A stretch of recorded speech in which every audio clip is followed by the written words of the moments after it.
For experiment number 5, we're going to generate a two-component phase diagram. The two components here are naphthalene and para-nitrotoluene or 4-nitrotoluene.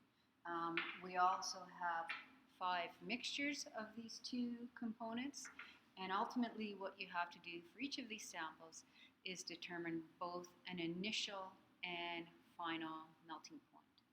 Pure components should have a singular melting point, whereas when you've got a mixture, what you should see is at a certain temperature, a portion of the mixture is going to melt, and then it will go through a 5, 10, 15 degree range through which the rest of the sample will actually melt. So you'll need to record both the initial melting point plus the final melting point. So our melting apparatus is this very simple melt temp. It really is just a simple heater. It's got an on-off switch, and then it's got a temperature controller here just to dial up. The biggest challenge with this melt temp apparatus is that once it gets heated up, it takes a little while to cool down. So the advice with that is don't crank the heat up too quickly. We also have here the digital thermometer that's plugged into the melt temp apparatus so that you can actually record your melting points. It is a visual experiment in that you have to actually look at the sample and identify when it is melting. So there is a large sight glass here, and part of the sight glass is also a magnifying glass, so your sample will be magnified. So hopefully the starting and final melting points will be fairly obvious.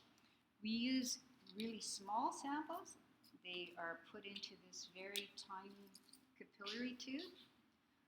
All you need to do is open up one of the containers, and literally these samples are well mixed, so literally all you're doing is tapping your capillary tube into the sample until you get maybe 2 to 3 centimeters worth of sample in that capillary tube. Turn that capillary tube upside down.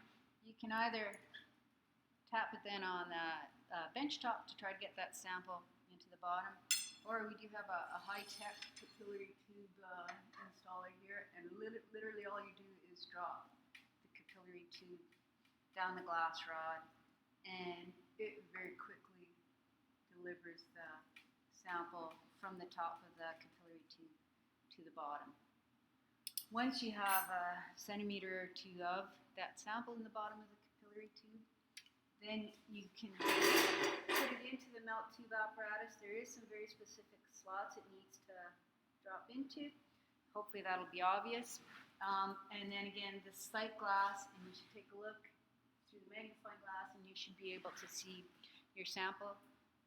Once you've identified your sample at the lowest possible temperature, then you'll start turning the dial literally to heat your sample up to identify the melting